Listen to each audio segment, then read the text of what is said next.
Hello,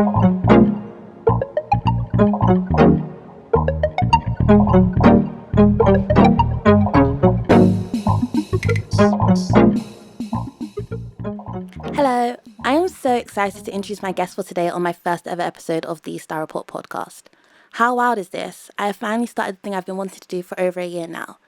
I am incredibly grateful to everyone who takes the time to listen, and I really do hope you take something away from this chat.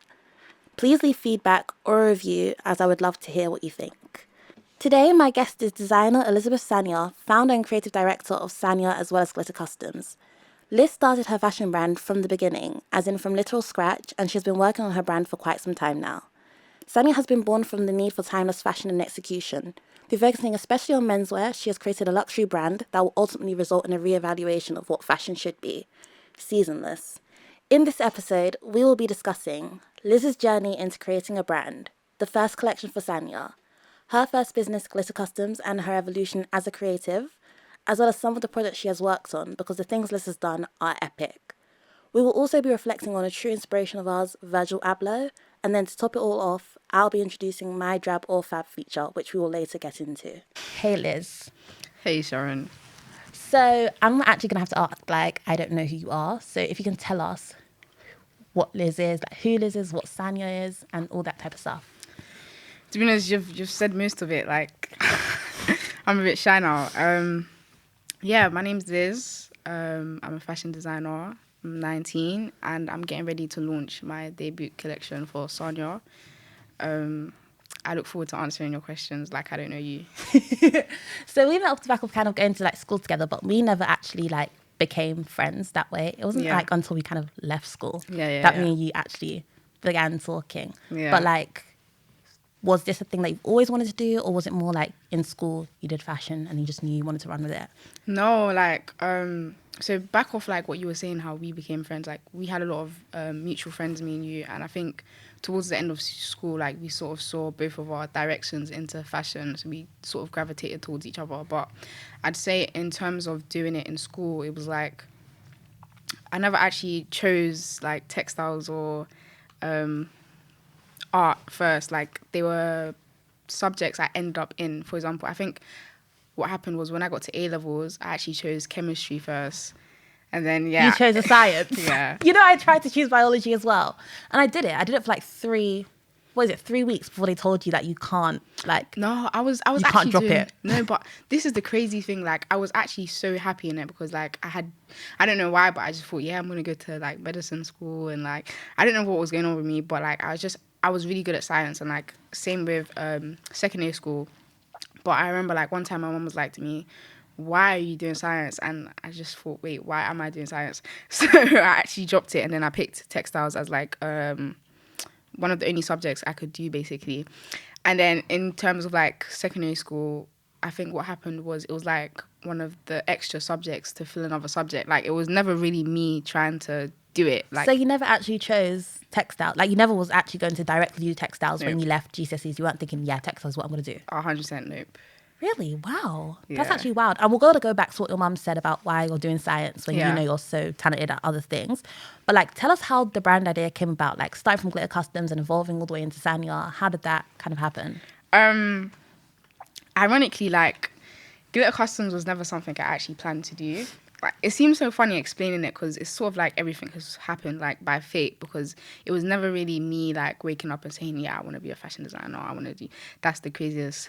But you know what's so funny about that? You were kind of one of the first people, everyone just started having businesses all of a sudden. Yeah. I remember were we in year 9, year 10? We was in year 9. Year 9. It was 2017, 2016. And I remember seeing this business has just started. And obviously we weren't at the point where everyone was posting their business on social media. So this random business has now said that they're going to come and glitter custom. They're going to glitter. They're going to glitter customize Louboutins. And I remember that we have a mutual friend and he did his shoes. And that's then I saw crazy. I saw the shoe Jordans, had was it the Jordans? No, the Louboutins you did. Oh. And you spattered glitter all over it. And I was like, oh crap! This is actually a real thing. I was just tapping through, thinking, what's a business at year 9? 14 years old, coming home eating my candy. That's what I mean, because it was never actually on purpose. Because what actually happened is, I saw a pair of shoes I liked online.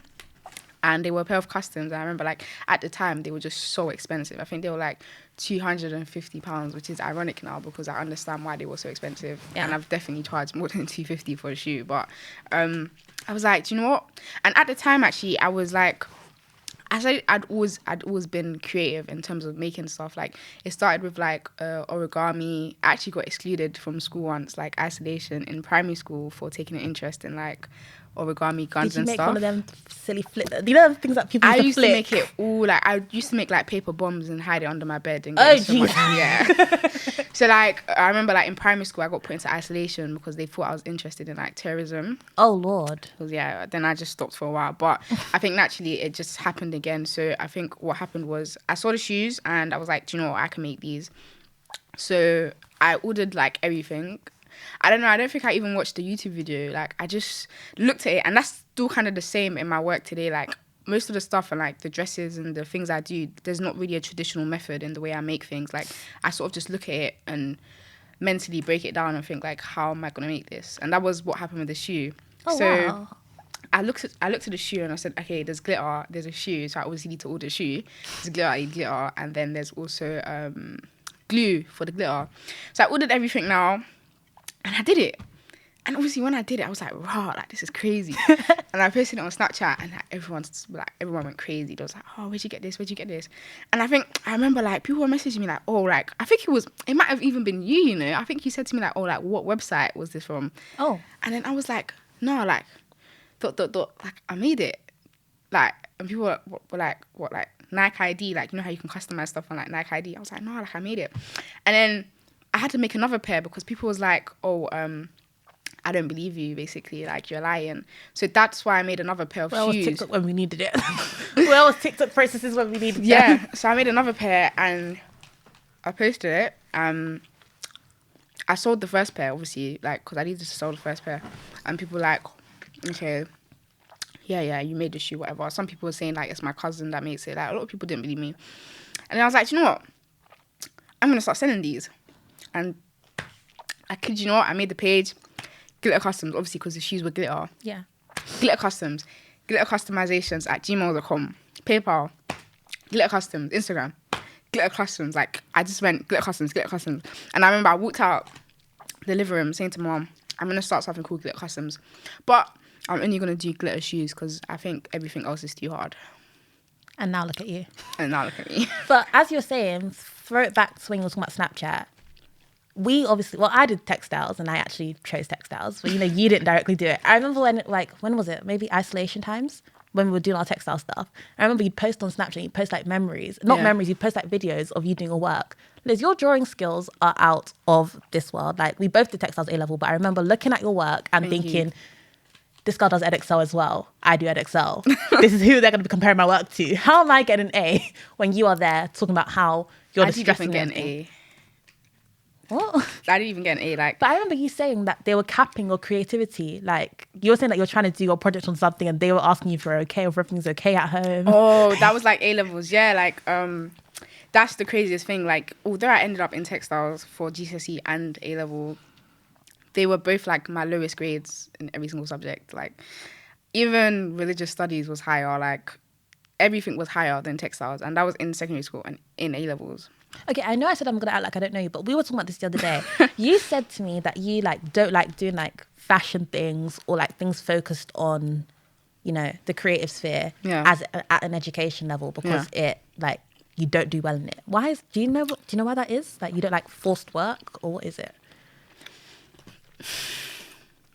To be honest, I feel like there's sort of like some sort of like conflict between like the education system and like creativity, because like I think everyone who's creative knows there's sort of like no real guard in like the direction you move in. Like it's just all sort of free flowing. But it's like when you now take that and translate that into academic work where most things are subjective. AO1, AO2, AO3.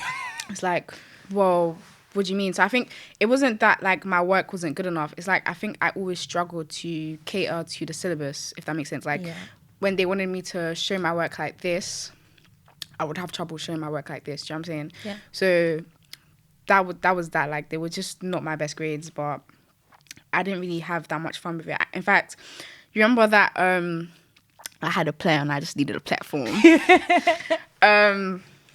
That's actually why I did end up choosing A level textiles, because I remember I did get like an academic bursary at A level. So if I had something like textiles, I'd be able to get like a sewing machine. And I remember as soon as they like accepted my textile request, I got like colors, a sewing machine, and they paid for literally everything. And I just used that for Sanya and Glitter Customs. So that is, I had a plan. I just need a platform. That is called investing in yourself and, Yeah. long-term thinking. So actually now maybe would be a good time to speak about what we did study. So at A-levels, I did English literature, philosophy and textiles. And I did my EPQ on the side of that. Yeah. I decided to major it in Yeah. fashion, which was like more like the fast fashion sphere. But I always get asked, like people always ask me, how are you doing what you're doing? Like, what did you study? Where did you go to university? I'm thinking, yo, you don't even know. I'm here still thinking about if I'll ever attend. And being a creative, I didn't feel like I needed to kind of go into education after mandatory education was kind of done. What about you? What did you study? So I studied chemistry. I ended up moving to the side. Let me just say this on camera. Like, it wasn't because I wasn't good at it. Like, I just decided I didn't need it. Yeah, we are not dumb. We're not dropouts. We're very... Just saying. Yeah, but we're not dumb for a dropout also. No, you're not dumb for a dropout. So I did chemistry, I did textiles, I did psychology, which I absolutely love. Psychology's hard. It's hard, but I just really like it. I did psychology, I did textiles, and then I already said textiles, didn't I? Yeah. Then I did media/film, which was also amazing. And then I did an extended arts award at my drama academy, because I also studied drama outside of school. You're like a jack of all trades. She said she did science, she did fashion, she did art, but it all goes hand in hand. Yeah, like it all really does. Like, I think in terms of like sciences and like psychology, me as a person and like just understanding myself and just getting, because like I think for anyone in the creative industry, like having a creative outlet is one thing, but you need a strong work ethic. You know what I'm saying? So I think sometimes it's like I understand myself more. Like I try to pick up on my habits, and psychology is just an all-round subject that helps us understand why we do what we do. That's actually a good point. But do you think it also helps in terms of like assessing the consumers? Yeah, like 100%, you can also think, 100%. why would this be so attractive 100%, to people? Because 100%. Like, even because I also read a lot, so it's like even when it comes to other people and like things like we don't even realize, but things like trends and stuff like that, it all comes down to human psychology. Do you know what I'm saying? Even, I don't know if a lot of people know this, but even Santa Claus was actually green before. Like, Santa Claus was never red. Then Coca-Cola bought it and made him red. So like, you know how like when you see sirens you think of like the police? Yeah. What they wanted to happen is like when you see Santa, they want you to think of Coke. That's so interesting. So it's like, wait, so did they trademark like the color? They just like I don't know the ins and out of the deal, but they bought like the Santa deal or something, and then because Santa was actually originally green. So I think a lot of companies that do end up doing well, like even people doing like crazy on TikTok, it all comes down to like human psychology and understanding what people want. And then even like things like drama and film, I'd say drama is amazing for like building confidence and articulate skills. And then film as well, like I don't know, I think this is going to be out like after the trailer comes out for Sanya, but like film as well is like my first love. Yeah, you told me you went to like a film school for a bit. Like, yeah, so like film is like literally like my first love. So it's like when it comes to translating that into fashion and like concepts and like getting my ideas onto the screen, it's like I find it easier. So yeah, everything does tie all round with each other. Okay, so I find that really interesting, but like let's throw it back to like how your school education has come and like helped you where you are now. So you just explained how the psychology has like really affected like your design. Science has taken like inspiration in what you do also. But textiles, did any of those skills that you gained from doing textiles, did you take any of them out in Sanya, or you didn't learn anything? Do you know what? I feel so bad saying this, but I'd say for me, like textiles was more like a creative outlet. Like it was more like I had a plan, I just needed a platform. Like I remember like my collection, this is actually in regards to the school saying, am I okay? I chose escapism. And that's actually like in hint to the next Sonia collection. I'm not going to say too much, but you got to hear first though. You got to hear what the next collection is going to feature. So, so we're lucky. I chose escapism for the collection, and I was like, okay, I'm gonna use this, and like, because in textiles, like, you sort of have to really conceptually like dive into like what does it mean. Do you know what I mean? Like, you really have to go into the subject. It's so good you said that. Tell them textiles is a lot more than just making a dress. It's That a lot thing is more. not a joke. If you're going to choose that subject, be ready to spend hours and hours and hours sewing organza. Yeah, so I was like, okay, cool. Let me try understand the meaning of escapism. So I chose escapism now, and I was just like working on it. But I was really just working on it for the next Sonia collection, being real. But they didn't need to know that. No, not at all. So I think for me, like, I wouldn't say textiles helped, but I think it allowed me to, because you remember I said, like, when I first started, I only saw myself doing glitter shoes, which is obviously not what I just do now. But when I was doing textiles, it was like, okay, cool, like, we're making this jacket today. This could sort of be in my next collection. Like, I don't know how to explain it. It was like, the more I worked with like different materials hands-on, because like I didn't have the time to go do that at home.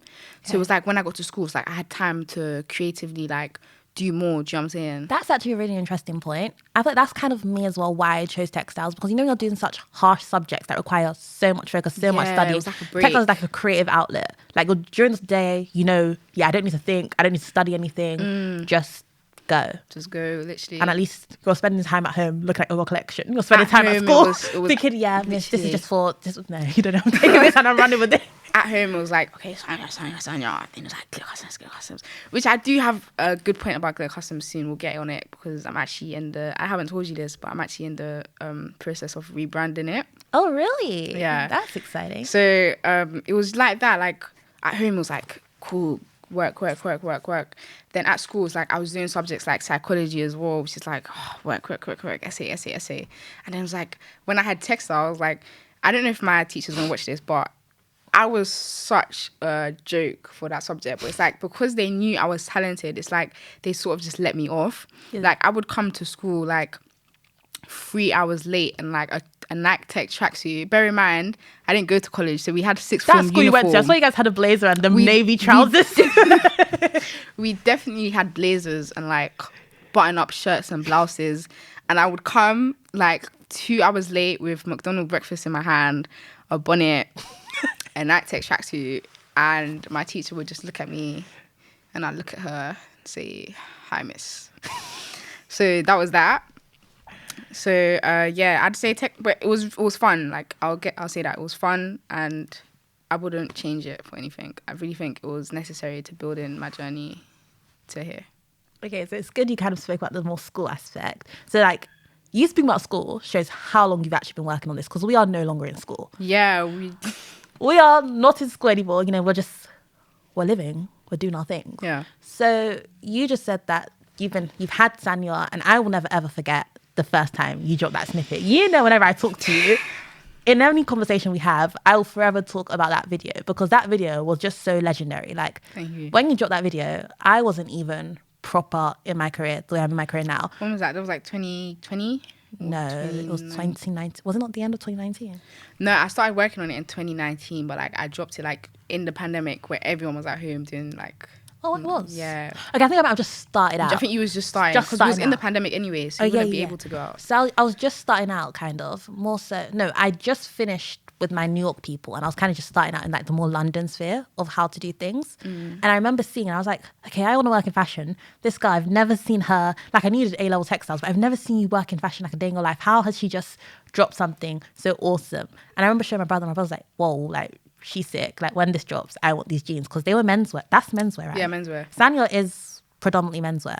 I say this now, but it's going to be like glitter customs. When I said I'm only working with glitter, like, I say it's menswear now, but next year I could have like a whole. Yeah, you could evolve, definitely. Do you know what I mean? So I think the I was about to say the date, but this is gonna premiere in 2022. But the 2022 collection is gonna be menswear, or like things like it's swag, like things like jumpers. There's a few jumpers in the collection. I guess like women can buy that as well, but it is menswear. It's like predominantly menswear, though. Like, Yeah. it's more focused towards them. Yeah. So as I was saying, I remember seeing that video, and I remember thinking, where did she come from? Because I knew you were doing a glitter customs thing, and obviously that was doing well. That was going so well. Like, we'll speak about the things you were doing in glitter customs in a little bit, but that was doing so well. And then you just all of a sudden dropped this video, and you went ghost on us again. But let's not even get on you going ghost on us for like 2 years now.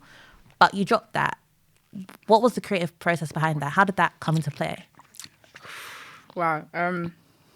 So Sonia, I remember like it's mad because everyone saw it in 2020, but I was working on it in like 2019, and like I think this is like this is like just after we finished year 11. Like 2019 was like, I don't know, like the pandemic has like made me so clueless when it comes to date, and that's good because that's sort of what Genesis focuses on, like the timelessness, like our understanding of dates. But we'll touch on like what Genesis actually means. But I started working on it in 2019, and I think for me what it was is I was working with Glitter Customs, and obviously I started that like at such a young age. I think I was like 15, so I started Glitter Customs at like a crazy young age. And what happened was, is like, remember I said I was only going to do glitter. So as I was working, I started doing like more stuff. I was doing like shoes, I was doing jeans, I was just doing more. And like eventually I think as a creative, like my skills were getting better, but it just felt like there was a plateau in terms of like what people were asking me for. Like people would come to me and they'd be like, can you do paint splats on my shoes? And I'm just thinking, I can literally paint your whole face on your shoes. Like, what do you mean? Oh my gosh, that Bart Simpson LV pouch you did, guys, go and look at her page. I'm actually going to put it, like, I'm going to put it in the bag, I'm going to put it in the description. You need to check out her page and see the things she does, because that is a cap on what your creative abilities are. Thank you. Yeah, like, and then, like, but sometimes there were a few creative projects, like the motorbike, when someone came to me and was like, oh, like, can you cover my motorbike in glitter? And it was just this constant, like, saying, I can do it. Like, even when someone asked me to do the jeans, the first time, I'd never done jeans before, ironically, but I just said yes. So I think Glitter Customs, for me, like, was actually an experiment in terms of the level of creativity I could reach. So long story short now, people kept coming to me with designs, and I think I just wanted more. Like, everyone was doing, like, clothing brands, like, they were doing streetwear clothing brands. And I don't know, I just felt like I wanted to have a say, like, I wanted to create, like, a path for, like, high fashion. Because everyone was just doing streetwear, and, like, there were just brands like Trap this, Trap that, and I just wasn't really interested in like the money side. For me, it was more like a creative outlet. Nothing wrong with that streetwear side, but just for me, like, it wasn't what I wanted to do. So I was like, do you know what? You guys keep asking me for paint splats on your shoes, but I'm going to show you that I can do more than paint splats. That's what Sanya was for me. Like, it was like, I just want to show you what I can actually do. Like, so the Glitter Customs was, I had the plan, I just need the platform. But it wasn't though. Like, it might have ended up like that, but it wasn't. It was never like I had a plan. Like, it just happened so naturally. So do you think that if it wasn't for Glitter Customs, would you be doing what you're doing right now? 100% not. So then I guess it worked out for the best. But I didn't know, like, it wasn't. But when you say I had the plan, I just needed a platform. It means you already had the plan. There was no plan when I started Glitter Customs. But you know what I think it is? It kind of turned into that as time went on, because you know, you started saying that you want when people started seeing your Glitter Customs stuff, it now became, okay, they see the level I'm working at. They see what I can do. When I pop out with this, no one should be shocked, because you can't even doubt that I've already been killing it from when I was a teenager in my mom's house. Still a teenager in my mom's house, by the way. Yeah, still are, you know, still living with mumsy. But that was 2020. We're now days away from 2022. Oh yeah, Happy New Year, guys. Happy New Year when this comes out. Happy New Year. We're now days away from 2022. Why did it take so long? Was it like a doubt of confidence in yourself? No. Or what was it? I think for me, it was like, so let me actually rewind. When I posted Sonia, and I just, as I said, like, I just really wanted to show people like what I could do, the level I was working at, and like, we keep touching on this, but it's so important. Like, as a creative, having some sort of outlet is like so crucial. Or like, you'll just lose it. You'll just lose your mind. Like, you just need to put something, like, if I'm not drawing, I'm cutting up stuff. If I'm not cutting up stuff, like, it's just, my hands are so like fidgety. Like, I don't know if, like, when I watch this back, like, you probably see me playing with my hands a lot, but I just need to do something. So I was working on Sanya, and then when it came out, like, being honest, I never expected the response I got. Like, Twitter flooded to you. I never expected the response. Instagram was covering you. Like, it was everywhere. I saw it everywhere. Yeah, I never expected that. I remember, like, I literally told my mom, like, days before, okay, I was like, you know what, if no one, like, likes this, if no one posts it, at least I tried. And I said, like, my friend came over, like, a few days before we posted the video, and even when I was about to press the post button, I was literally like crying. Like, yeah, I was crying. I was like, oh, like, what if no one likes this? And I was just like, do you know what? It is what it is. And I posted it, and that was the response I got. It was crazy. So after getting that response, this is like why it also took so long. After getting that response, I knew I'd done well, but it was this thing of like I wanted to set the bar even higher. Like that's what it was originally, because I was doing glitter customs. I was like, you know what, let me show you guys what I can do. So when I did that video and I did the collection, like I had the, like, in case no one knew, like I had the first Sonia collection ready. I literally scrapped it, threw it in the cupboard. I had like 30 jeans made by hand, threw it in the cupboard. I was like, I'm going to set the bar even higher. So I was like, okay, cool. I'm going to set the bar even higher. And that's what I did. I love the way this is really like, it seems like everything that you do, it's basically you versus you. It really is. And I feel like that's what a lot of people need to understand, that like when you're doing things in life, don't compare yourself to other people. Like, obviously, look at other people for inspiration. But when you're doing things, do it to the best of your ability that you can do. Yeah. Because at the end of the day, you're your only competition. Yeah, 100%. So I was like, yeah, do you know what? I want to set the bar even higher. So I did that. And we had the pandemic going on. I was like, do you know, this is a good opportunity to like just say, you know what, guys, like, let me just take a step back. So I made an announcement, and I remember I was saying, like, because of the pandemic, I'm not going to launch this year. So I took a step back, and I just started working on it. Like, I started working on Sonia, and I was like, I want this to be, like, crazy. If you guys thought the first video was crazy, this is going to be crazier. So I was like, all right, cool, let me work on Sonia. So I started working on it. I worked on, I think for me as well, another important thing is the first collection, it was based purely on like design. But the second collection, which is the first collection to the public, it was more conceptual, if that makes sense. Like, as I was doing textiles as well, like I talked about understanding concepts. The story of Genesis, which is the name of the collection, it was more like conceptual for me, and I'll touch on it like after. But I started working on it, and like I'd done a few things that I never knew I could do. Like, I got a production team involved. Like, it was crazy. I had like a DOP. Like, For those that don't know, what is a DOP? Director of photography. I had this whole team involved, and I remember like it was so much more money than what I initially had as well. That's why Sonia took so long, because it's like during the pandemic as well. Like I remember like I was literally just, before I started Sonia, bro, I prayed. I was like, God, like, I don't know how I'm going to do it, but I know I'm going to do it. Like, just please help me. And I remember, like, the pandemic came now, and I started making, like, way more money than I'd, like, literally, I don't even want to say figures on TV or, like, on camera, but I made a lot of money. And I think for me, when I made that money, because it literally happened overnight. Was this from Glitter Customs? Yeah, was this money yeah. from Glitter Customs, okay. Yeah. It happened overnight. Like, I don't know if you remember, like, during that pandemic, I literally had, like, delivery vans, like, and I was shipping orders, like, back to back internationally. And then when I made that money, it was like, I knew this was, like, God's doing. Like, okay, cool. You wanted to do Sonia. Here's the money. Because I didn't get, like, an investment from anyone or nothing. It was just, like, all of a sudden, I just had a lot of money now. I was like, this money is clearly for Sonia. So I started saving it. I was like, okay, cool. God's giving me the money. Like, you know what I mean? It's like, you got a platform now. I've got the money now. And I didn't have that money for the first collection. Do you remember? So it was like, all right, cool. Now I have the money and I have a chance to really do what I want to do. So I was like, all right, cool. So I started saving. I kept that money. And then I got like a whole like production team involved. Got a production team. I got I went ham on like what's the word for it? I went ham on like material research, just everything basically. I just went ham on everything, and I think that's why Sonia took so long, because it's like it was really me against me. So it's like I wasn't paying attention to the outside world. I remember everyone was like, oh, when you releasing, and it wasn't anyone's timing. It was just like me and God's timing, like back to back, just me and God's timing. Like, I feel like that's another important thing. You being a designer, you have taken so much time to look into what you're doing and actually perfect it. Well, we're still going to get into that. There's still so much more to talk about anyway. But it was so important for you to know that when you're ready to put this out, it's because you're ready and no one else. Because I'm ready. That's an important thing for other people to understand, that when you're releasing things, release it because you are ready. Not because the whole world is telling you that it's time, that we're waiting for you, we're done waiting. Because people are always going to be there. 100%. And especially if the collection is... Fashion is always going to be there. And especially if it's something that you believe in, you'll be able to push it 1,000 times harder 100%. than if it was something that someone pressured you into releasing and you 100%. don't even believe in your collection like that. 100%.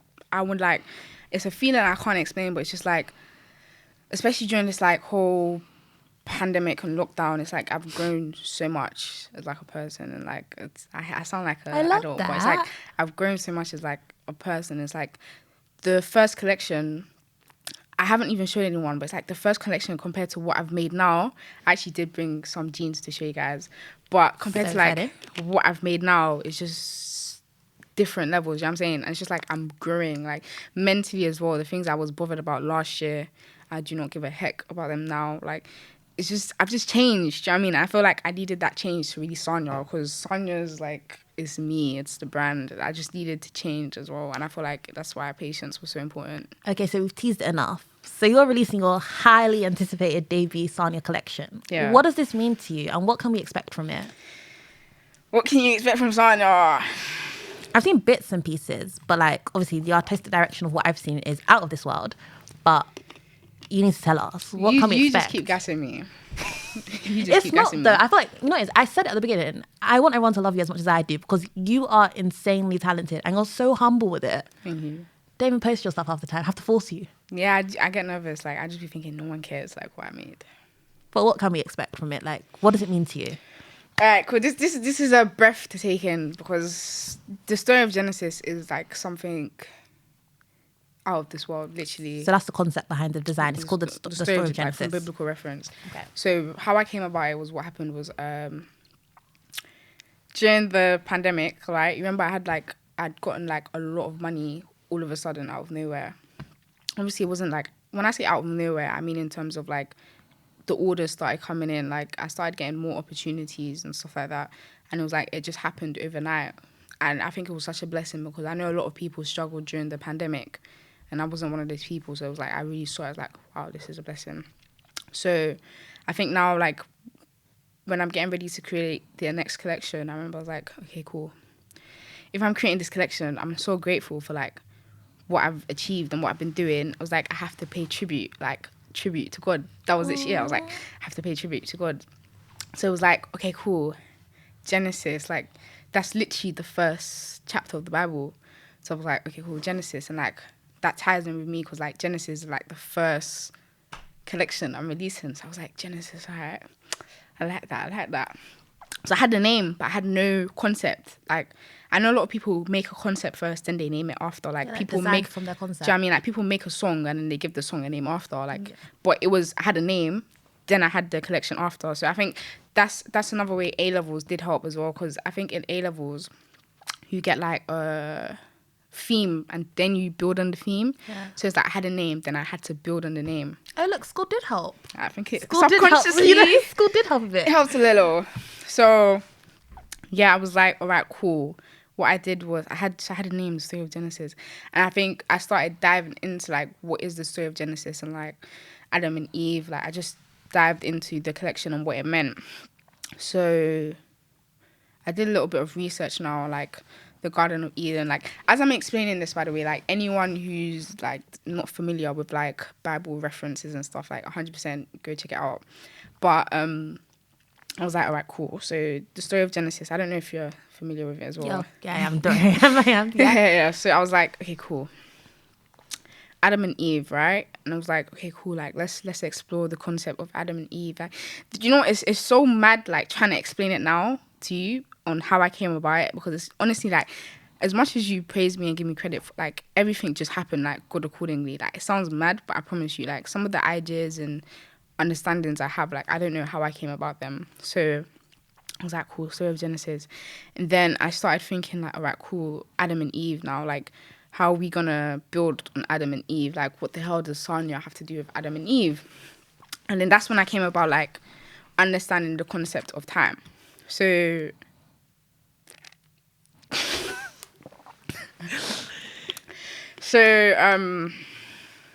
concept of time. So I was like, right, cool.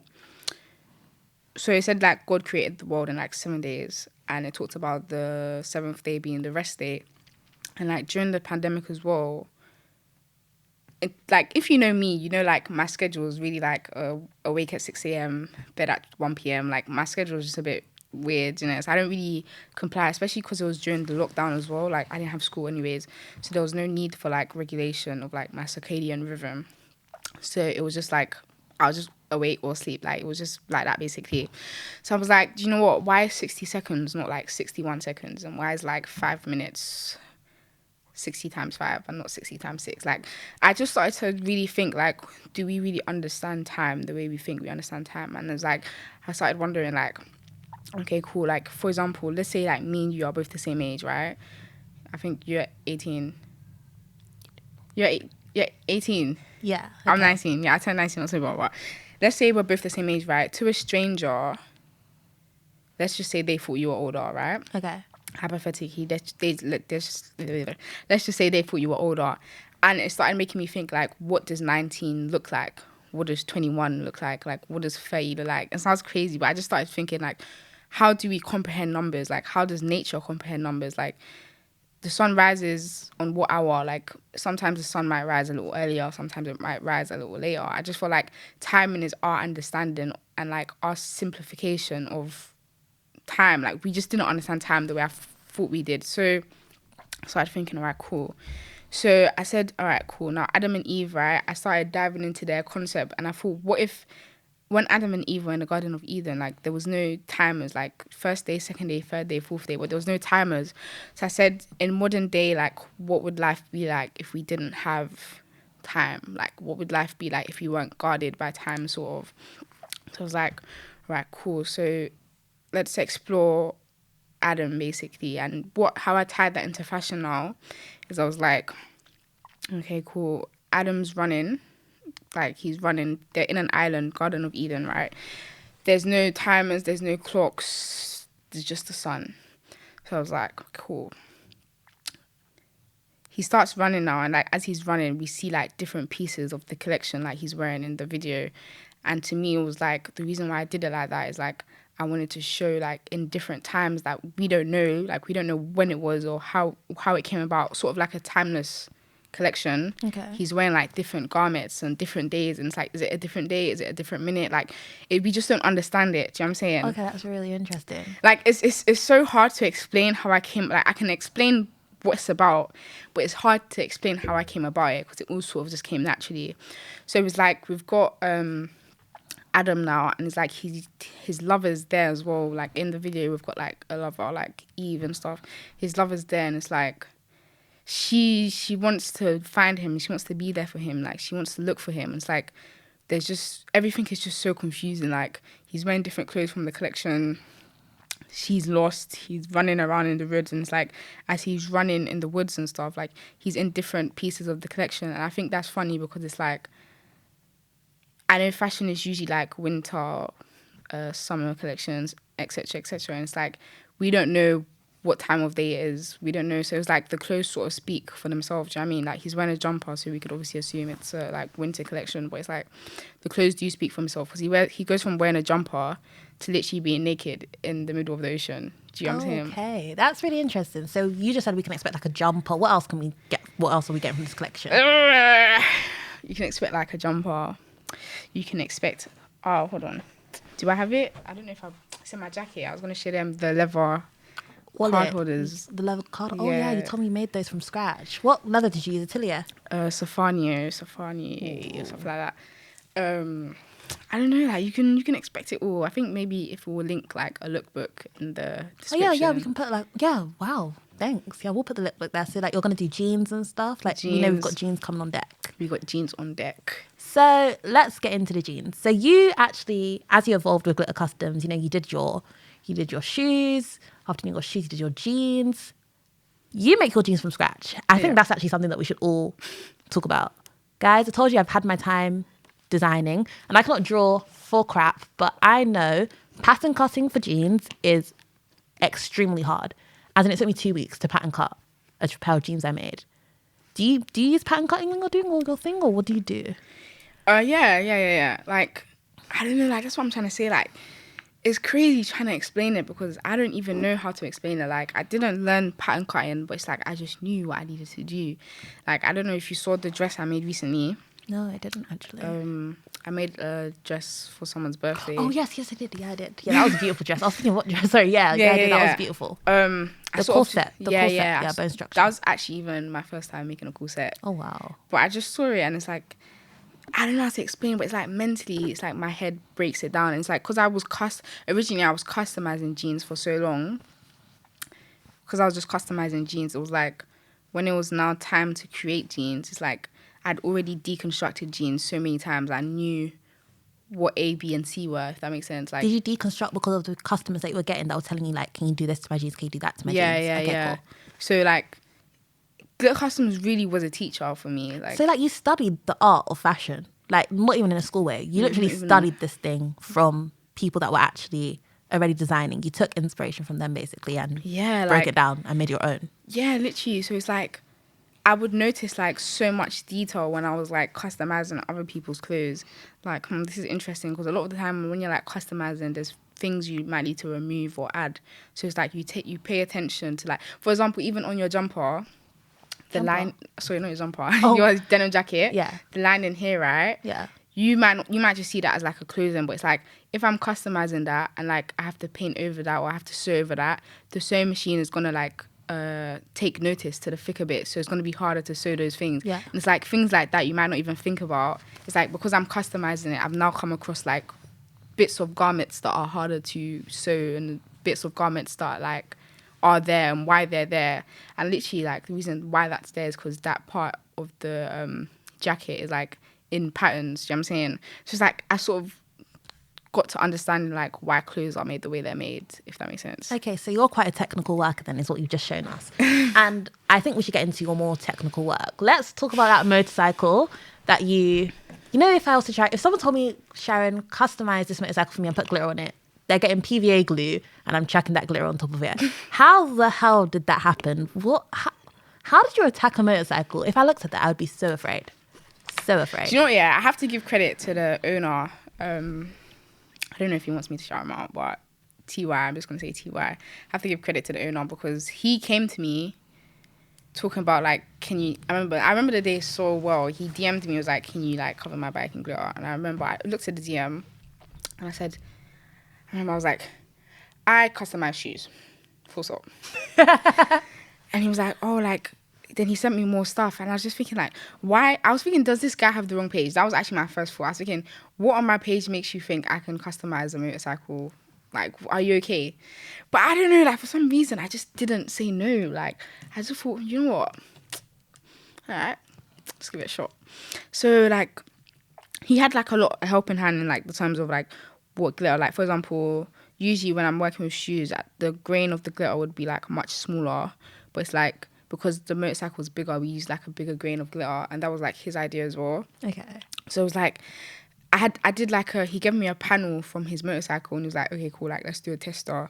And I did like a few testing outcomes and saw like what I could do and what I couldn't do, because I think also technically it's important about like how the bike is going to function, because it can't be the glitter has to be a certain type of like glue attached to it, because it's like if it's the wrong glue, it will melt because motorcycles get hot. And you don't want glitter in the exhaust engine. Do you know what I'm saying? Like, I needed to make sure it was durable and stuff like that. So it was like we did a few testers, what worked, what didn't work. Like, this was literally just like a project, and we did it, and it was just sick. Like, and I think shout out to him, because he really did just trust me as a creative. And I feel like that's another thing when I say like I'm growing and I'm learning. Like, sometimes you don't even know your own potential. And it's like when he came to me, I was thinking, why do you think I can do this? But it's like throughout the whole process, because we did meet up like a few times back to back talking about doing it. Throughout the whole process, like, he had so much trust in me, and he was like, I just know you can do it. Like, I just know. And I was thinking, this guy's smoking crack, but I like it. You can legit do it all. Like, you know, I can do my little, you know, bring up my sewing machine, sew up a hole, all that. But you do bespoke dresses, you do bespoke jeans, you're customizing motorcycles. But you just said that thing about actually trusting in the creative. I feel like a lot of creatives don't even trust in themselves. Yeah, me as a creative, sometimes I don't even trust in myself. Someone will be like, yeah, you can do this for me, like, Sharon, you can do this. I'll be like, in my head, I'll be like, I can't do this. You can't let them see you sweat, though. That's another thing. You can't actually let them see you sweat. The dress I did like 2 days ago, Yeah, you were I was saying like, that. I kid you not, I was 2 minutes away from sending the girl a message saying, I don't think I can do this. But it's just like, because I've been doing this for so long, it's like, I know even if I'm close to, like, even if the dress looks like shambles, some way, like, I always pull through at the end. So I was like, I can do this, I can do this, I can do this. It was just so different. Liz, I actually have to commend you on your the difference that you're going to make in the industry. Like, we are so young and we're just starting out. But when I look at you, I actually see such a different designer. Like, you're just so you. Like, obviously, I've known you for quite a while. But, like, I've known you for quite a while. But, like, recently actually getting to know you and understanding your creative process, you just don't think. Like, you think like Albert Einstein and those type of people. You're not like a conventional thinker. When you're attacking things, you're not even doing traditional methods. When someone's going to teach you how to make a dress, if you're doing textiles and stuff like that, and they teach you how to make a dress, you're going to be doing pattern cutting, this, draping, da-da-da-da. You do all those things. But when I'm seeing you do it, you're not actually taking the time to fully evaluate how you're going to do it. I just do it. Yeah, not free. I don't think freestyle is the right word. It could be freestyling. I can't lie, because it's like a trial. Sorry to anyone I've like made stuff for them, but your stuff is just literally a trial and error for like me. an experimentation. Like, does work. Like, do you know what? I'm just gonna cover this with a bit later. But it must feel good to see people trust you and to trust your vision and to trust what you want for them. I think that's actually, like, ironically, I think that's why I chose menswear, because I've noticed, like, when it comes to working with like men, there's usually a bit more creative control in regards to like working with women. Like, women are more like, okay, like when it comes to constructing stuff for women, it's like, okay, I want this, I want that. And also just biologically, like the way women's bodies are, there's a lot more like cuts and like understanding and like things like darts. There's just a lot more like complexity in like women's wear. But it's like with men, I could literally like make a box and it will fit a man, or like I could literally throw ketchup on someone's jeans and like he'll be like, yeah, this is drip, this is nice. The typical men's size is a 32 or 34. Do you make something in that region, a man is either wearing a belt or leaving it open. You know, when guys even come to me and ask for something, I'll be like, what's your size? They'll be like, let me check. Bro, you know you're a 32. Like, it's just so much more fun making menswear, because it's like there's really no boundaries into what they'll wear. Like, but it's like women, you ask a woman what's her size, she'll be like, well, in this brand, I'm a 10, but sometimes I'm guilty a 12 of that. I'm sorry, designers. I didn't know that must be really annoying, actually. It's like, what are you saying, woman? Like, which one are you? So when you're actually designing, what do you take more? Like, what? So if someone's saying, "Make me a dress, please, Liz," yeah, and you know there are, let's say, what sites are people shopping on recently? There are PLT size 10, size 8 to 10. Yeah.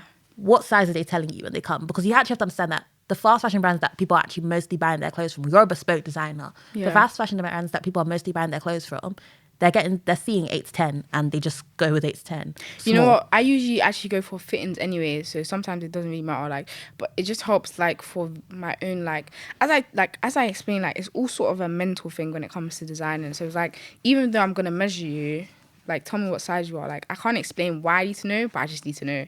Like I'm gonna take their measurement. I'm gonna take their hips, everything. Like we do a fitting and I take their measurements, but I don't know. Like it's just nice to know like what size are you saying you are. Like I can't explain why, but I just need to know. Do people lie about their sizes? Do you know what? It's like, what's the point of lying though? Because I'm literally gonna measure you. Has anyone told you like on Instagram, yeah, I'm a size 6, you come here thinking you're a size 12. Why are you telling me you're a size 6? You know, you gotta keep it professional, do you know what I mean? It's like I've had like people on the like the bit of the bigger side, but it's like, do you know what I mean? Like fashion, I don't think fashion should be limiting to anyone, do you know what I mean? No, I think it's just like, yeah, so I just think maybe I don't think anyone lies because like they're just a liar. I just think maybe like to save face or like intimidating. Like I remember this guy messaged me and he was like, oh, can you do this for me? He was like, but Liz, I have to be real, like I'm a big guy. I was like, are you dumb? Like, come on, like, let's do this. So he was like, I'm a big guy, and he just sees a big guy. Then he told me his size, and I was like, I got you. It's not a problem. Like, it may be like harder to source certain things sometimes, or like you might need more material, but it's always doable because it's just making stuff bigger. Like, it's not a thing for me. See, designers like you are literally the future. Like, I loved what you said. He's a bigger guy, but you still made it work for him. I'm saying, like, some brands, when you're not a size 2, it, 4, 6, you get out. But when he said I'm a bigger guy, I was thinking, what does that have to do with me? Like, what do you mean? Like, and it's so funny because I think for him as a male that shops, even because I was even like doing like some personal shopping for him as well, and I saw how difficult it was for him, like, to find the right sizes. So I think for him, when he said, oh, like, I'm a bigger guy, I think maybe he was, like, programmed into, like, thinking it's harder to get, like, clothes. I was like, Bless him. we can just do it, like, it's not a problem. Okay, so no doubt about it, your designs are amazing. Thank you. You're giving us our lookbook, so I'm going to link that in the bio description because I have Thank you. access to, and when I post it on the page, people will be able to see at the Style Report. But where do you take your inspiration from? Like, where do you get it from? It depends what I'm doing. You just really. said earlier, like, scientists, designers, architecture, you read, all that type of stuff. Do Yeah, those like, things have an that's- impact? Do those things have an impact? I think, as I said, like, it just depends what I'm doing. Like, for example, Sanya, I'd say 100% that collection, it wasn't really a designer thing. It was more conceptual. Like, for example, if I show them now, actually, I can show them now. Sneak peek first here. First here. I haven't actually finished the work on these, but... Oh my gosh. If you're listening to only the audio, I'm so sorry. You guys don't get to witness this. but Go they'll on the see YouTube. it. But, should I look straight at the camera and do this? Yeah. Ah. Oh, look, it's croc print. Oh, I really like this. And you know why I did this? Like, let me actually break down what I mean when I say, like, designing things conceptually. So, cool, the G, Story of Genesis. G, Genesis, the collection. That's why I Yeah. put G. Then I also said, I need to emphasize how much I was trying to pay tribute to God in the collection. So G, I said to myself, all right, do you know what? What do people say? The big G for God, right? Oh, yeah. Oh, I love that. So I was like, all right, cool, let me put a G. You're loving this. I was like, all right, cool, let me put a G, right? So we got God. And then also, I don't know, you know the story of Genesis, right? You have the serpent that tries to tempt Eve, Yeah. the snake, basically. So I was like, all right, cool. That's why we've got some snake skin here, basically. It's not real snake skin, but it is real leather at the back and stuff. So I was like, all right, cool, we're gonna make that level. And then I think for like here, I just, because I'd been working with jeans for a while, I was like, all right, patchwork. Like, I love patchwork. Patchwork is so hard. First hand, I cannot patchwork to save my life. Patchwork is really hard. Do you go inside or do you go outside when you're doing patchwork? As I said, like, it's all just trial and error, like, different things for me, honestly. But I don't know, like, I was sketching this on the iPad because I actually drew it first. Oh, I wish I brought my iPad to show you guys the designs and stuff. But I will, like... Send it to me and we Yeah, can put like, it we there can link alongside the everything. blog. So, like, here it was just, like, having fun because I think as you get older, like, you sort of put a cap on creativity. But it's like, when I was sketching, I was like, do you know what, like, let me just draw this. Like, let me draw this properly. So I was like... I did like some scribbles on my iPad to the side. Like, I was drawing it. I did like some scribbles like this. I was like, do you know what? This is nice. And then I just put it onto the jeans. I was like, yeah, who's going to tell me anything? These are beautiful jeans. Look at the distress work Look as well. at this as well. Oh my I don't gosh. know if you've seen that. Is that Sanya like hot stamped in or what is it? No, it's literally I don't know if the camera will see that. I don't But it's think they can literally see, it's sadly. engraved in the button. Like, Oh my gosh, it's so cool. Sorry, guys. and then we got the story of Genesis here. On the jeans, it actually says FW21. But as I said, like, the collection emphasizes our little understanding of time. So I think for me, rather than looking at it as a FW21 collection, FW21 is fall winter Oh, yeah, 21. rather than looking at it as a full winter collection, I think it's more of like a timestamp of when I made the jeans. Do you know what I mean? Because I think it's going to get to the stage where it's like I start making stuff in like 2022, but I won't release it until like 2026. So it's like if you see the jeans that say 2022, just know I made it in 2022, even if it comes out in 2026. Very interesting concept. Like timestamps. But denim, when we think of like the pioneers of denim in terms of menswear, we're thinking of, Amiri, D Squared, those type things. Who did you like? Did you not take inspiration from anyone when you were designing? Nah, I think I've actually worked with like, I think 100% Amiri in terms of like quality as well, because for Glitter Customs as well, like I'd have people come to me with like Amiri jeans and ask for customization. So it was like when I was customizing their Amiri jeans, because obviously I hadn't gone out and bought Amiri jeans before. So it's like when I was ripping them, it was like I was noticing like certain fabric components and how the jeans were constructed. So I hate to get technical, but it's like you can't rip all jeans in like a straight line. Like Some that's denim isn't even crazy. really denim. Yeah, that's what's crazy. Like some denim isn't actually denim, and it's like, yo, like I literally went to school with Glitter Customs because like when people would give me jeans, it's like I'm understanding how people like how stretchy it is, and it's like that's also why I must say the jeans as well. I picked the percentage of each material in the denim. Each design is really personal to you. I love it so Like much. I picked literally like I chose like if I wanted 60% cotton, 32% elastane. I literally picked what component, and like I did the research like what fits well. Like if you see these jeans as well, they're like nice and stretchy as well, because like you need to understand the components that come into making different things. So I think in terms of quality, I marry 100%, because their quality is like crazy. And then also the way they construct jeans in terms of sizing as well, like it's long. It can literally, I don't know if you'll notice, but they don't really have a length 31, length 32, length 33, like, because it fits all. Do you know what I'm saying? Oh, wow. Yeah, so I didn't know think that. Amiri in terms of like constructural design, 100%. I wouldn't really like diesel. Not really, like I don't really look at diesel like that. There was a pair of jeans actually a customer bought to me once. I don't remember the name. I think it was like, I'm not even gonna try and embarrass myself, but I remember I saw these jeans and it had like a metal stamp on it of their like logo on the back of the jeans, and I just thought, this is interesting. Imagine this said Sanya instead. And then, like since then it was like, I have to make jeans. And now look at it all brought to life. Yeah. So when we first started working together, basically, you and I both bonded over our love for Virgil Abloh, God rest his soul. That was really hard. On me, I remember looking at the news and I remember seeing it, like when my brother texted it to me saying like Virgil Abloh's dead. I was like, you're lying. The first thing I said was, you're lying. Went to Google, I didn't see anything on Google. Then I went back after like 5 minutes and now the whole world is saying rest in peace to Virgil Abloh. Yeah. That hit hard because I know, like, when I'm doing what I'm doing, obviously being so young, I said, like, how you have like 5-year goals, 3-year goals, 1-year goals.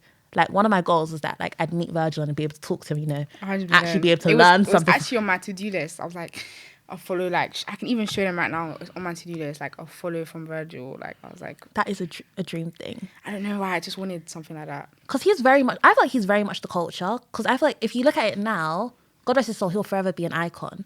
But when you say black fashion designers, 100% apart from Virgil. Kanye West, who are you thinking of now? Like, us that know fashion, know deep things, like, we can think of more. But in But terms like of mainstream, that people would actually know, yeah. there's not many. So it must have been like, that's someone that we both really took inspiration from. Yeah. And it was hard. But I know you said that a lot of your designs, like you've looked at a lot of his collections, he was really cool at what he did and used them. I think for me, like, what I really liked about Virgil, like, is how into the culture he was. Like, he was very into the culture, and not even just in terms of like just streetwear, like just culture in general. Like, he DJ'd. He was just very into culture, and he was so helpful. Do you know what I mean? Like, he was always attending like university speaks. Like, even yesterday night, like at 4 a.m, I was watching like one of his university talks. Like, he didn't gatekeep information, and after he died, he literally put out a website called Free Game for young designers, like to literally free game. Like, he told them like how to build a website, how to do this, how to do that. Oh my gosh, so if you're a young designer and you're looking for free game, Virgil's literally put the Ad called Free pattern out Game. there. Literally. Go and look at that. Because, Yeah. he said something in an interview. I think he said it with Naomi Campbell. I absolutely love Naomi Campbell. She's like an idol of mine. Like, I love her That's so actually much. why I started making dresses, Really? Because I don't know, like one day, like it was like 2019 as well, like after I first bought Sonia, I had a meeting with like this PR company, and they said like they had links with her, and I always said to myself, do you know what, I want to make a dress for this lady one day. So I said, since that day, 2019, I was like, okay, how am I going to make a dress for her if I've never made a dress? And I was like, I want to start making dresses. That's why I started practicing making dresses. So it's like, when Yeah. you come across her, it's like, I want to make a dress for you. So he said in an interview with Naomi Campbell that everything he does was for his 17-year-old self. Yeah. And because we were 17 not too long ago, and that Literally, especially like not too long resonates ago. with us. Like, knowing that what he was doing was so he could look back at where he was is just something that's so beautiful. Especially because imagine when he was coming into the sphere, who was there for him to look up to like Yeah. that? And he literally, what did he say? He willed it into fruition. He willed into fruition the fact that he was going to be the Louis Vuitton creative director. Nah, he was just everything. Like, design is a lot more than just scissors, fabric, like- and paper. As much as like, it's so hard to like, because this is like the first time I've obviously like done a talk or something, but it's so hard to sort of get what I want to say like into words. Like, Yeah, articulate it. It's such a mental thing. Do you know what I mean? Like, everything is literally in my head. I literally live in my head. Like, I'm at home in my room with the lights off in my head. Like, I just live in my head, literally. Like, even when I do go out, it's like I'll be thinking like, okay. When do you go out? I will first hand here Guys. tell you, Liz does not leave her house. This girl works. And this is a perfect lead into the next question. How do you stay working so much? Me, I die for it. I need to go out. Like, after I've worked, because I work until I burn myself out. Like, I'll work, do it, smash it out. And I'll be so burnt out that if I look at something related to work again, I'll literally fall. Yeah, I'm coming, Sharon. I'll see you on Friday. Friday comes, Liz, where are you? I couldn't make it. You've done it more than once. More than once you've done it to me. You are gunning for me today. So the question's like, how do I deal with burnout, I'd say. It's more like, so do you ever struggle with burnout? Because your work ethic is so hard, but obviously we are in a social media age where hustle culture is glorified, as in social media is telling you you have to work. Even that interview with Molly Wade came out the other day. All sis does is I saw that as well work. with Stephen, right? Yeah, love Stephen Bartlett. He's a dream man that I would want to interview one day. Stephen, if you're seeing this, please, I want you. Stephen, watch this. Watch this, isn't it? No, she says, all I do is work, hang out with my boyfriend, go to sleep. She's an icon, no doubt about it. 22 and creative director of PLT, big up herself. She's really young. But how the flip, all she does is, obviously, maybe the downtime is when she's with Tommy, but that's not enough for me. I'd lose it. How do you deal with burnout, especially when the social media age is telling you you have to work? If you don't work, then you can't complain about you not blowing because you didn't even put the work in. You know, I think for me, like, I'm not going to sit here and lie and be like, I don't get, like, I've had times I literally just cry because it gets hard. It does get hard. Like, I don't really want to turn this, like, interview into, like, a sub-story of how hard it gets, because life is hard, you know what I mean? Like, everyone knows it gets hard. But I think for me, it's just, like, when you really want something, like, so bad, like, when you want something so bad, it's just, like, people are in your ear telling you, chill. But it's like, the more people tell me to chill, it's like, I can't chill. And it's like, I remember I heard like Beyonce once, how she said she turned into a workaholic. And this is like 4 or 5 years ago, I watched this. And when she said she was like a workaholic, I remember like so naive of me. I was thinking, this is like when she first started managing herself. I was thinking, why would anyone be a workaholic? Like that doesn't even make sense. Like, how can you be a workaholic until you actually become a workaholic? And it's a thing where it's like, as much as sometimes you do want to rest, but it's like, even sometimes resting for me, it's not, I'm uncomfortable with it. Like, it sounds mad, but it's like, I become uncomfortable. Like, when I'm even outside for too long, it's like, I think like indoors, I'm missing out on like so much work I could be doing. And it's not a great mindset to have. Like, there obviously needs to be balance and everything, and I'm working on it. Because I think, as I said, like, I'm still growing, I'm still understanding like what is and what isn't. But I think for me, you know, Sanya as well, I was still in school. I was still working on glitter customs. Like, there wasn't much free time, even if I wanted free time. And then it's like closer to the launch as well, because we're literally like 1 month away from the brand launch. Literally. So it's like, I just keep telling myself, like, once this is out, I can actually start committing to other things for me. So it's like, it's sort of like when you have exams, you know what I mean? It's like, all right, cool, I have exams now. My exam is on the 22nd of December. So from now, let's say it's like October till December, it's like, it makes it easier when you put a date on things. Do you know what I mean? Like, okay, cool, I know, like, if I do this, it's just about wanting it, like, just wanting it so bad. And it's like, sometimes I do rest, and it's like, you know, because I enjoy what I do, it doesn't always feel like, like, for example, you know, if you're working with, like, a company, and they say, okay, Sharon, can you get these emails out, or can you do this write-up?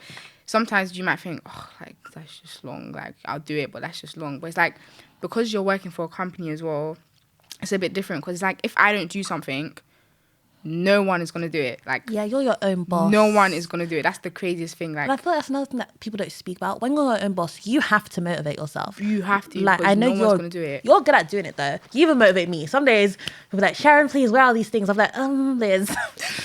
Liz, it's coming. You have to, because it's like, no one's going to help you. Like, I can't stress that enough. Like, no one is going to help you. People only help you once you've made it. Yeah, it's true. Like, people, especially like in the UK, people only flock to things once it's like kind of up there. Do you know what I mean? No one's going to help you. So it's just like, I think for me, it's just like having to do it. But it's like having people that believe in me, like, motivate me 100%. Like, I think for me, like, literally my mum is all like my literal best friend. Like, if I'm on the verge of a breakdown, like, she's there. Like, she's actually going to Nigeria today, God bless her. But safe flight, auntie. Yeah, but she's coming back on time before my launch on purpose. But having that, I think for me, in terms of handling burnout, emotional support is so key. Like, because I feel like, you know, in terms of like the hustle culture, people don't talk about the facts. Like, we're all human at the end of the day. Do you know what I mean? Like, everyone's got emotions, everyone's got feelings, everyone gets down. And I feel like this, make money, hustle. It's just like, bro, like, just breathe. Sometimes you need to take a minute. Just breathe. Do you know what I mean? Like, for me, family time is everything. Like, I could be working back to back, even just 20 minutes, an hour to come downstairs and speak to my mom is like the highlight of my day. Okay, Literally. so you heard it here first from Liz. Make sure you're making time For your family, family. literally. But I don't know, everyone's close with family, so even if it's friends, like, just having a sort of like emotional Support from your is friends. so key. Okay, so I think we were depressing a bit for a bit. Like, that was depressing enough. But what's your favourite part of being a designer? You know, let's get back into that lighthearted fun bit. What's the best Fun bit about bit. being a designer? Do you know what? I think it's just like doing stuff. Like, I get so happy when I talk about it, but it's just doing stuff. Like, doing things you don't know you can do is probably the best bit, because like sometimes I'll have an idea and I'll just bring it to life. Because remember, like, even Sanya, everything starts up here. Yeah. So it's like sometimes as a designer, knowing you had a design that was in your head once upon a time that you've translated into reality is literally like magic. Like, that's why my slogan is like, to destroy is to create. Because like, if I take apart this whole pillow and create like a top, it's like I've destroyed this pillow, but I've literally created a Something pillow. Do you know what I'm saying? new, So yeah. I think that's why the slogan, not even think, I know for me, like, I really do enjoy that whole mental process of taking things and turning them into something better or just something different. And then I also enjoy like sometimes I enjoy like putting heads together. Like something I did enjoy as well, like I did a denim collection for Hustle Hard, and like he told me what he wanted, and like we was meeting up, linking up, and like we literally came up with design and put it on like real life stuff. Like, that's what it is. It's just making things real that Like I really execution. like execution. Like, And I'm sure seeing people in your collection is also like really amazing. Like, I know Darko wore she wore like one one of of the the pieces in yeah, her like yeah, yeah. her debut. Like, that was her huge first gangster thing that video. went like huge, made her I huge. didn't even have like have anything to do with that. Like, I just did the denim collection. Like, the owner, like MBK, the thing is, I did the collection like 2 years ago, like when I was 16, just turning 17 maybe. Yeah, it was like 16, just turning 17, I remember. And it's like he saw potential in me like way back. He was like, oh, like, yeah, do my denim collection for like my brand or whatever. He was like, he's doing like sick things with his brand right now, and he was like, okay, cool, like, do the collection. We linked up a few times, and I can't lie, he just gave me the creative control. He was like, just do your thing, basically, and I just did my thing. And it's like, when I did see people, and it was like, raw, like, it was the sort of feeling where it's like, did you know, like, that was in my house and like it was in my hands once upon a time? Like, it's that sort of feeling. Like, do you know, like, I literally touched that. That's a really good point that you just made. Like, actually knowing that you had this and now it's being worn on people, and no doubt in a couple of months' time we're going to see celebrities wearing your Sanya collection. I'm going to go to my mom and be like, yeah, look, so-and-so is in Sanya. Yeah, mom, you remember when we were in my bedroom talking about how we're going to push this out? Execution is like the craziest thing for me. I just love that. But this is a good lead into my Drabble Fab feature. So this is my first episode, so I'm going to have to explain what Drabble Fab is, and then we'll get into it. So Drabble Fab is when you report on something that you've seen in the social media age that we are in right now, where it's being put onto the net and people are constantly talking about outfits that celebrities are wearing. Yeah. So the British Fashion Awards were not too long ago, and I didn't go because of Wizkid's concert, but so that man is... I love him too much. Were you there? Did you end up attending there? Did you come? Not you pretending you didn't know. No, she came. Yeah, I yes. did go. I She did came. go. Thank I you did for coming. I don't know if I should tell them what I did. I don't think I told you what I did there, did I? I think you did, but I think we should keep it secret. Yeah, let's keep let that it pop secret. out. Let that pop out. So yeah, Drabble Fab is when you report on something that has happened, and you see a celebrity, and you say if you liked the outfit, or if you thought the outfit was fabulous, or if you thought the outfit was basically terrible.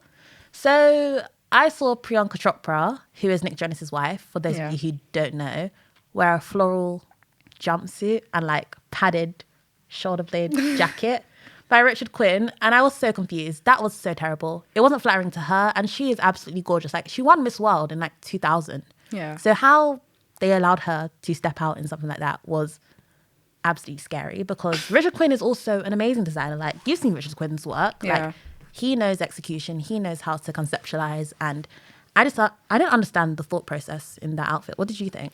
I don't know, like, am I giving my opinion based on, like, what the designer was trying to do, or, like, literally, like, what I thought of the outfit? Like, Look at you and your technical thinking. Just thinking on the first basis, you thinking on all 3 degrees. No, but like, give us both.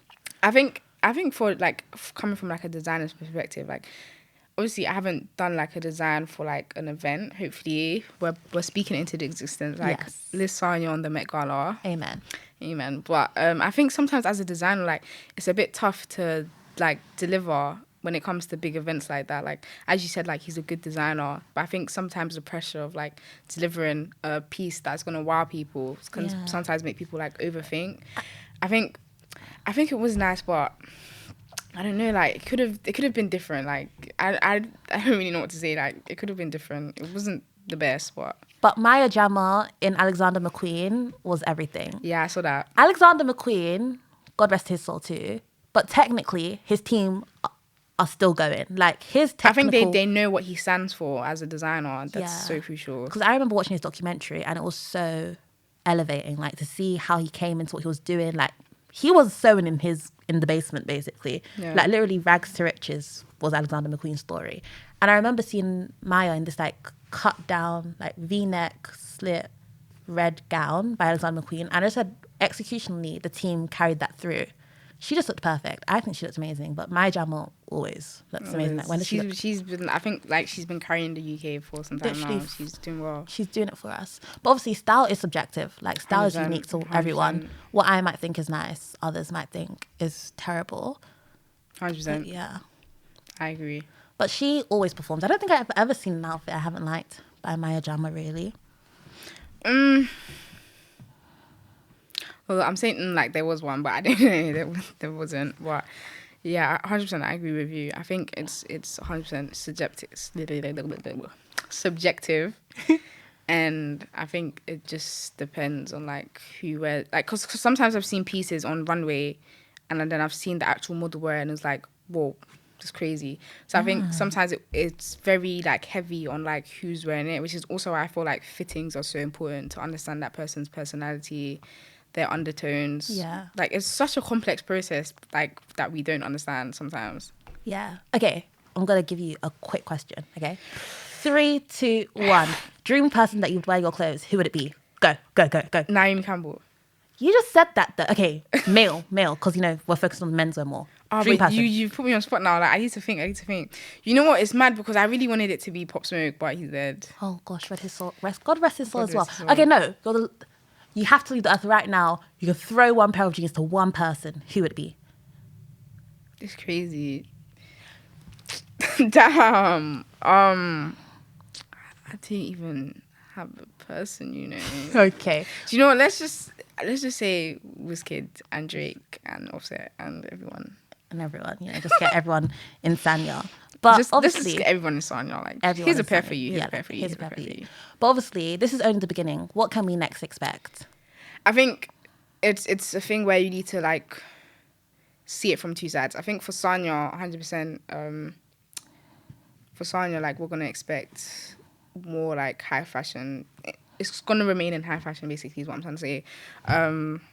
Just more designs. Then for me, like, personally, as a designer, I think it's not capping my ability. Like, I might go into furniture.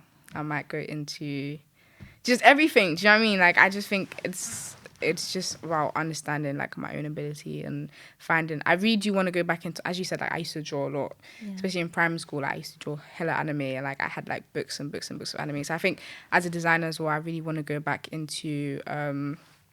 that's my watch.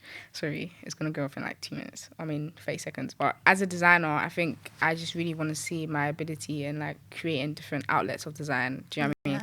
And then I think for Artistic Waves, aka Glitter Custom, I've renamed it. Artistic Waves is also just going to remain an outlet and just a collaboration of crazy things. Like, you might see me design a whole building. You might see me create a whole statue. Amen. I love this. Artistic Waves is literally just a wave of artisticness. Okay, so as I said before, you are amazing and everything you do is amazing. Thank you. But before we wrap up, what advice would you give to young designers that are trying to start out in the industry?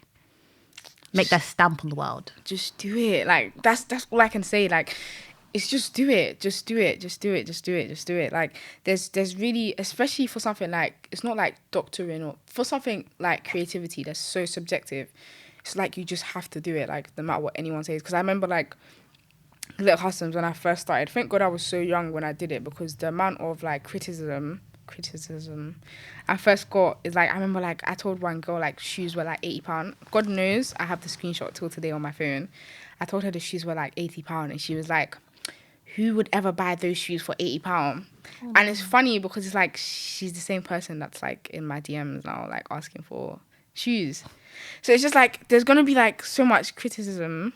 And I'm gonna stop saying that word, but yeah, like, you just really got, if it's something you want to do, like, and also I don't really have advice for anyone who's doing it for, like, money, because it's like I didn't do it for money. Do you know what I'm saying? So it's like if you're doing it for money, it might not turn out the way you want it to turn out, because it's like it's a passion thing. You gotta be passionate about it. It's like a work ethic. It's like you just gotta start. Even like in primary school as well. Like, I used to make like these beads, like necklace beads, you know, like from waist beads. Yeah. I turned them into like necklaces and stuff, and like give them to like all my aunties and stuff.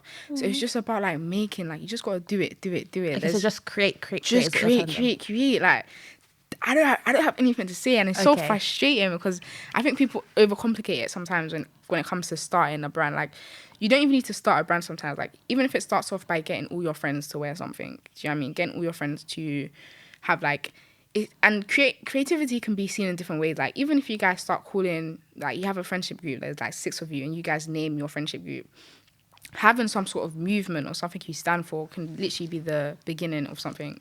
Do you know what I mean? Okay, that was so amazing, because I've even learned so much from this. And before we wrap up, we need to tell them, where can people learn more or get into contact with you, Liz Sanya, the designer, and then Sanya, the brand? Okay, so Sanya, the brand, on Instagram, it's Sanya London. Right now, it does have like an underscore, like dot. This is so bad because I've forgotten, but it's been a year. Yeah, you can find that on LinkedIn, everything. I'm there, Liz Sanya, and then Artistic Waves on Instagram is Artistic Waves. What else is there? Artistic Waves is Glitter Custom now. It's the rebrand. Yeah, right now it's Glitter Customs, but when this is out, it's going to be Artistic Waves. But it's spelled like ARTZ. Okay. TIC. I'll put a link in the description and everything. And we're going to have an interview on my blog, which will be accessible by the time this comes out on TheeStyleReport.com. So be sure to go and check that out. And that's where the collection that Liz is going to give us first-hand looks for. And your personal social media? Liz Sanya. Basically, what I'm trying to say is my name is Liz Sanya, and everything on the internet is Liz Sanya. Just remember the name, because it's just coming remember the name to a store near you soon. But thank you so much for coming on, Liz. Thank you for having me. I absolutely love you, and I hope everyone that's listened absolutely loves you just as much as I do. And I've learned so much. I hope that people have been able to take something away from this, because you've dropped so many gems. And, you know, just to anyone that's trying to follow in Liz's footsteps and create something, because this is not your local £20 t-shirt. We're rivaling them top end brands. That's what we're doing. Top ends. And it doesn't, so don't feel like you need to limit yourself because of your color, your age. If you know there's value in what you're doing, then just keep doing it and keep pushing. But thank you again, Liz. It's been so amazing having you on. It's been amazing speaking. Thank you to everyone that listened, and thank you for taking the time. Remember, you can hit Liz up on all her socials, as she just said, and they will be in the description box below. Love you all. Bye.